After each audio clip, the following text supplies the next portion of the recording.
Hello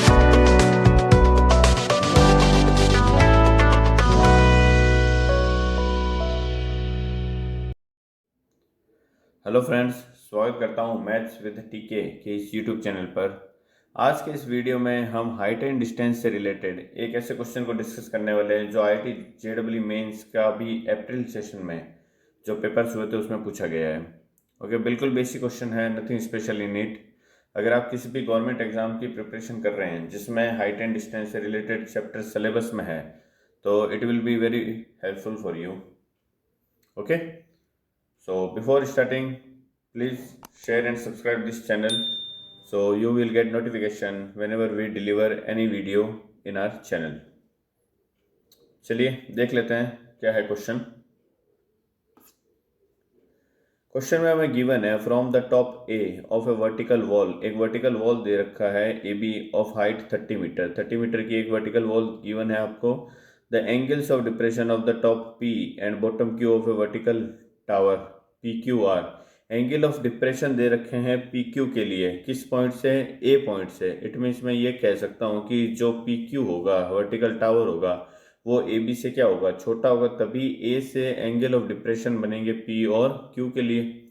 अगर P Q की height A B से ज़्यादा होगी तो पी पे एंगल ऑफ क्या बनता? इंक्लिनेशन बनता। ओके, और क्यू पे क्या बनता है? एंगल ऑफ डिप्रेशन बनता है ए से। बट यहाँ पे पी और क्यू दोनों पे क्या दे रखा है? एंगल ऑफ डिप्रेशन दे रखा है।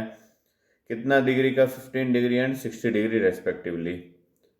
ओके, तो 15 डिग्री और 60 डिग्री दे रखा है तो आपको 15 डिग्री से रिलेटेड राइट एंगल ट्राइंगल पता होना चाहिए। 15 और 75 डिग्री से रिलेटेड अगर एंगल 15 और 75 डिग्री है तो उनसे रिलेटेड जो करस्पॉन्डिंग साइड होती है राइट एंगल ट्राइंगल की, उनके रेशियोज आपको पता होने चाहिए।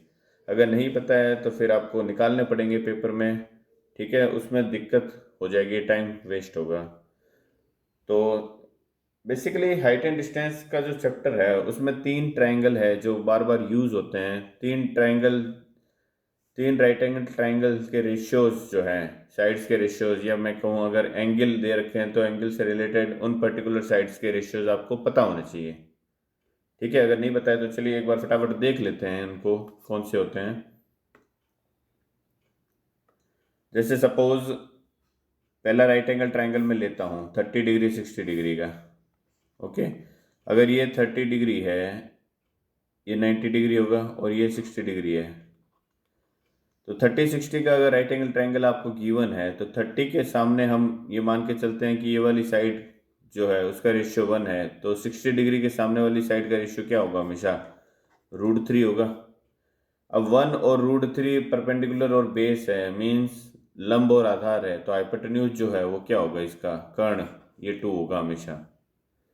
एक ये आपको ट्रिग्नोमेट्री रेशियो पता होना चाहिए। इसको मैं ऐसे भी देखो बना सकता हूँ। सपोज ये यहाँ 60 ले लिया मैंने, यहाँ 30 ले लिया, तो 30 के सामने वाला हमेशा 1 होगा, 60 के सामने वाला √3 होगा, ये तो हमेशा हाइपोटेन्यूज 2 हो गई होगा। ओके, सेकेंड जो राइट एंगल ट्राइंगल है जिसमें परपेंडिकुलर और बेस दोनों क्या है? सेम है। सपोज ये भी 45 डिग्री है, ये भी 45 डिग्री है। अगर दोनों कोण समान होंगे तभी तो इनके सामने वाली भुजा क्या होगी? समान होगी। सपोज ये दोनों 1 1 है तो जो कर्ण होगा वो क्या हो जाएगा? √2 होगा, ठीक है? एक और ट्राइंगल है राइट एंगल ट्राइंगल जिसका हमें इस क्वेश्चन में यूज करना है, 15 डिग्री से रिलेटेड है ना। तो ये अगर 15 डिग्री है तो इसके सामने वाला क्या होगा? फिर इधर 75 डिग्री, क्योंकि ये तो 90 बनेगा ना, बाकी दोनों मिला के 90 बनने चाहिए। तो एक 15 डिग्री है तो दूसरा 75 डिग्री होगा। 15 डिग्री के सामने वाली भुजा का रेशियो जो होता है वो √3 - 1 होता है, तो 75 डिग्री के सामने वाली क्या हो जाएगी? √3 + 1 हो जाएगा। और हाइपोटेन्यूज या कर्ण की बात करूं तो वो हो जाएगा 2√2। पाइथागोरस थ्योरम से आप निकाल सकते हो कर्ण स्क्वायर बराबर क्या होता है? आधार स्क्वायर प्लस लंब स्क्वायर। इसको आप इस तरीके से भी बता सकते हो।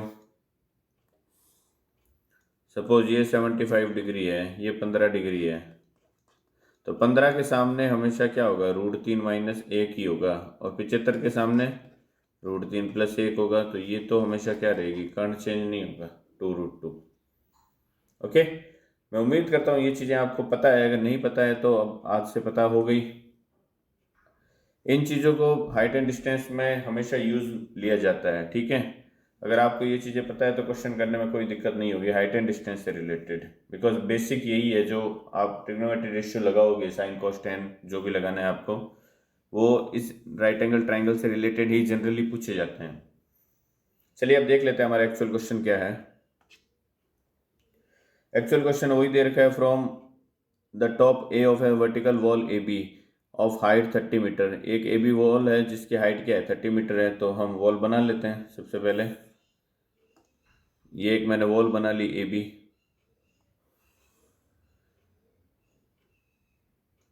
ए बी वॉल है हमारी, ठीक है। The angle of depression from the top P and Q, top P and bottom Q of A vertical tower. एक वर्टिकल टावर ले लेता हूं जिसका, एक सेकेंड,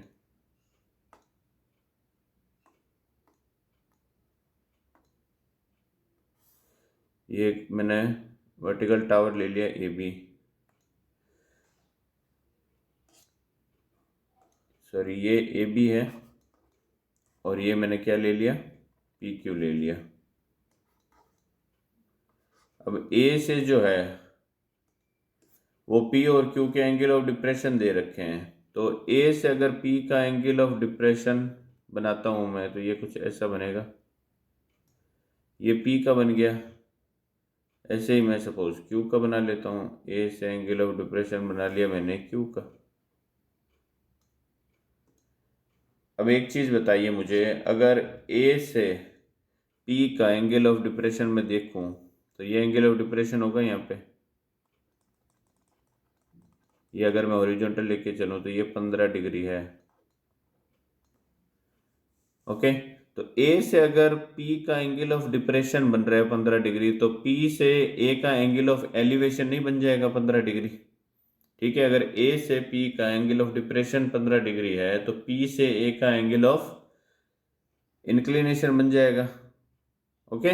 वही सेम सेम होगा, ए से क्यू का अगर एंगल ऑफ डिप्रेशन 60 डिग्री दे रखा है तो क्यू से ए का एंगल ऑफ इंक्लिनेशन होगा 60 डिग्री, ओके। नेक्स्ट क्या दे रखा है, B and Q are on the same horizontal level. B और क्यू जो है वो सेम हॉरिजॉन्टल लेवल पे है, तो इनका हॉरिजॉन्टल लेवल क्या कर दें, हम सेम कर दें बी और क्यू का। ये मैंने बी और क्यू का हॉरिजॉन्टल लेवल सेम कर दिया। नेक्स्ट आपको क्या दे रखा है, if C is a point on A B, C जो है वो ए बी पे इस प्रकार है, such that C B equal to P Q, because ये तो होगा ही होगा, तभी ये राइट एंगल ट्राइंगल बनेगा। एक सेकेंड, ये पॉइंट जो दे रखा है ये क्या है, पॉइंट सी है, और ये सी बी इक्वल टू क्या दे रखा है, पी क्यू दे रखा है। ये दोनों साइड आपस में वैसे ही बराबर होगी, okay. what you have to find out then the area in meter square of the quadrilateral BCPQ। BCPQ जो क्वाड्रिलेटरल बन रहा है इसका एरिया आपको क्या करना है, फाइंड आउट करना है, ओके। तो सपोज ये अगर मैं BQ x ले लेता हूँ, ये सपोज मैंने x ले लिया, तो ये CP भी क्या होगा, x नहीं होगा क्या।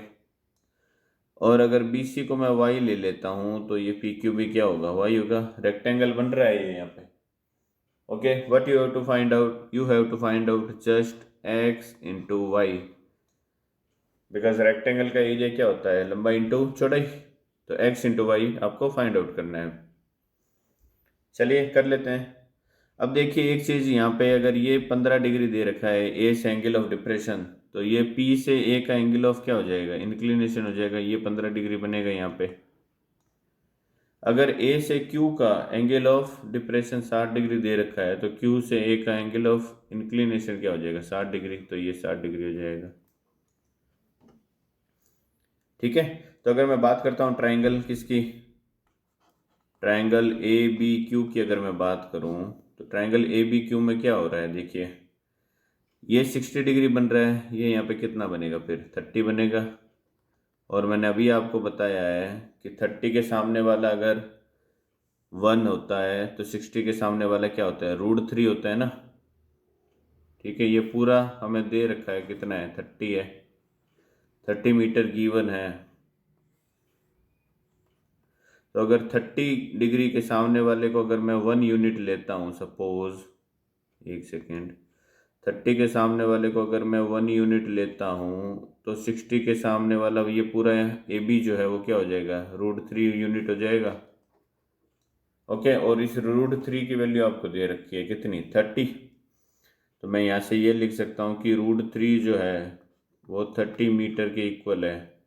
तो 1 की वैल्यू किसके इक्वल आ जाएगी, 30/√3 के इक्वल नहीं आ जाएगी। और इस 30 को मैं फिर क्या लिख सकता हूँ, 30 को मैं ऐसे लिख सकता हूँ 10×3/√3। तो ये √3 को कैंसिल करेगा कितने टाइम्स, √3 टाइम्स। इट मीन्स 1 की वैल्यू जो है वो कितनी आ जाएगी, 10√3। और 1 हमारा क्या है, एक्स है। इट मीन्स एक्स की वैल्यू 10√3 आ गई है हमारे पास में। ओके, मीन्स एक्स आ गया है 10√3। अब हमें क्या करना है, वाई फाइंड आउट करना है। तो वाई कैसे फाइंड आउट करेंगे, अब ये जो ट्राइंगल है ACP इसको यूज ले लेते हैं।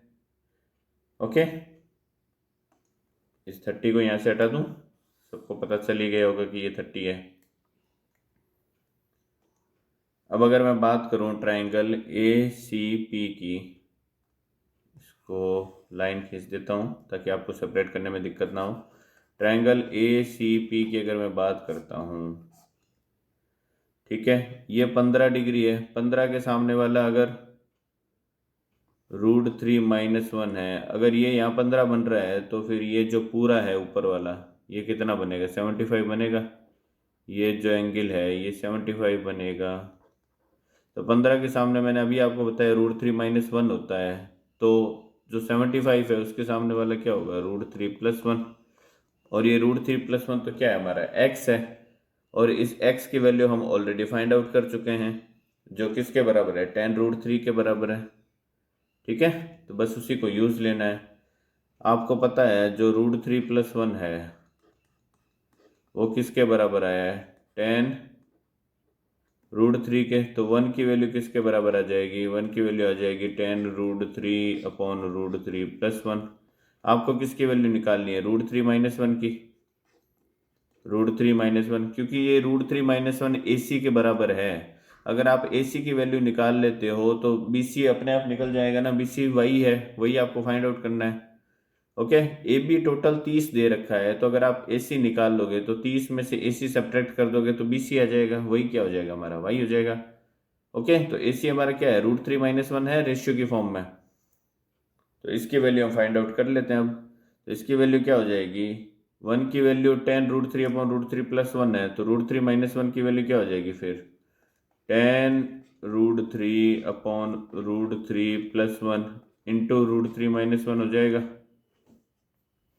ठीक है, तो अब जब भी डिनोमिनेटर में, या मैं बात करूं हर में, या फिर डिवाइड के नीचे वाले पोर्शन में इरेशनल टर्म आती है, रूट में आती है, तो उसको हम क्या करते हैं, रेशनलाइज करते हैं ताकि वो इरेशनल टर्म वहाँ से हट जाए। तो इसको अगर मैं रेशनलाइज करूँगा, अब इसको देखो मैं ऐसे लिखता हूँ, 10√3/√3 + 1 है, इंटू कर रहा हूँ मैं √3 - 1 ये मैंने रेशनलाइज कर दिया, और इंटू में √3 - 1 एक ऑलरेडी है वहाँ पे।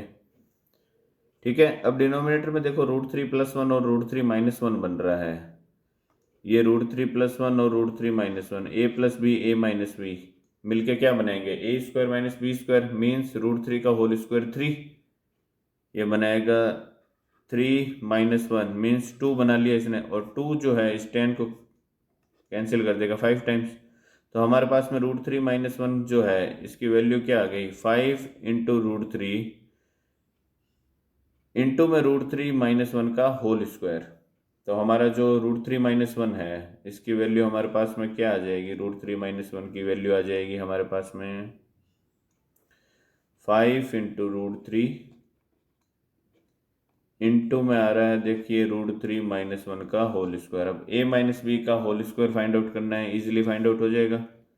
तो 5√3 मल्टीप्लाई में a - b का होल स्क्वायर, a² कितना 3 + b² -2ab।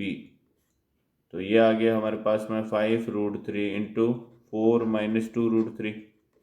तो √3 - 1 मीन्स AC जो होगा हमारे पास में क्या आ जाएगा, 5√3 इंटू 4 करूँगा तो ये आ जाएगा 20√3 -5 दूनी 10 और √3 इंटू √3 3 हो जाएगा। तो 10 इंटू 3 कितना हो जाएगा, 30 आ गया। ये हमारे पास में ए सी की वैल्यू आ गई। ठीक है, तो बी सी हमारा क्या हो जाएगा फिर, बी सी हो जाएगा A B minus A C. A B कितना है, 30 है, माइनस ए सी कितना निकाल लिया हमने, 20√3 माइनस 30। ठीक है, माइनस माइनस ये प्लस हो जाएगा। तो ओवरऑल हमारा जो बी सी है वो क्या आ जाएगा, 30 और 30 60 माइनस 20√3। और यही हमारा क्या है, यही हमारा वाई है। ठीक है, अब x आपके पास में आ गया, y आपके पास में आ गया। What you have to do, just multiply them, means x into Y. X की वैल्यू है 10√3 और y की वैल्यू है 60 माइनस 20√3। ओके, तो 10√3 इंटू 60 करूँगा तो 600√3 हो गया ये तो, माइनस 10 इंटू 20 करूँगा 200√3 इंटू √3 करूँगा 3, तो 200 इंटू 3 कितना हो जाएगा, 600। अब 600 देखिए कॉमन आ रहा है ओवरऑल, तो 600 ओवरऑल कॉमन आ गया, ब्रैकेट में क्या बन गया हमारा, √3 माइनस 1।